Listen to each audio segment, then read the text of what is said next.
So for this discussion, we needed to talk about the support that we are going to implement in the classroom to help English learners in class and how to support students with 504s and IEPs. So to help English learners in my class, I typically use groupings in my art class when I was teaching. Mm. Like the video, I normally use one-to-one peer groups, whole class instructions, or small group discussions. Uh, it helps to make sure that the students are learning with differential instructions that they can understand and go off of. Another way that I feel may work in an art class setting is the sentence frames that was introduced in one of the YouTube videos, and that um, other students were able to help each other out understanding the material by using certain words or sentences.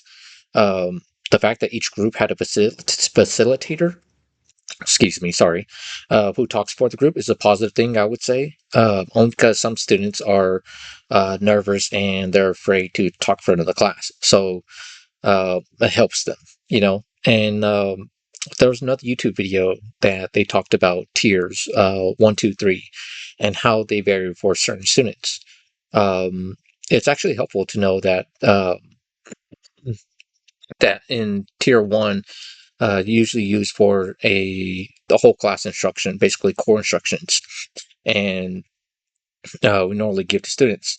So I would do the same that the school has done as well, where these will be ways to incorporate and to accommodate students that struggle in class. So knowing that group 1 is focused on the core instructions and tier 2 was in talking about the core instructions plus like was it supplemental instructions as well.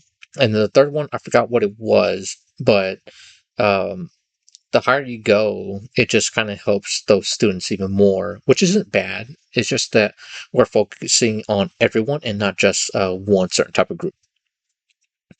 And students that have trouble reading and writing, I feel like they're at a disadvantage only because they can't express themselves that well.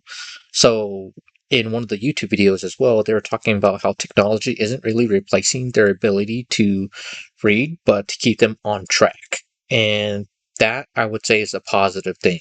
And we know that certain kids aren't really on the same level where sometimes even for me I think too fast where it's hard for me to talk like I am now.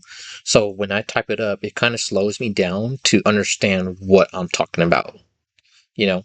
And the same thing I feel like for them too as well. And with all of those, that kind of goes on for my 504s and IEP students. I will use the same thing as the tiers. Kind of helps me to um, put my instructions and modify them if needed for my 504s and IEP students. Only because maybe the 504 is close to being a tier 1, but if they have trouble with certain disabilities, then I can move to that tier 2. You know, so the way I see is tier 2s for my like 504s, and then tier 3 will probably be my IEP students. That's how I kind of see it.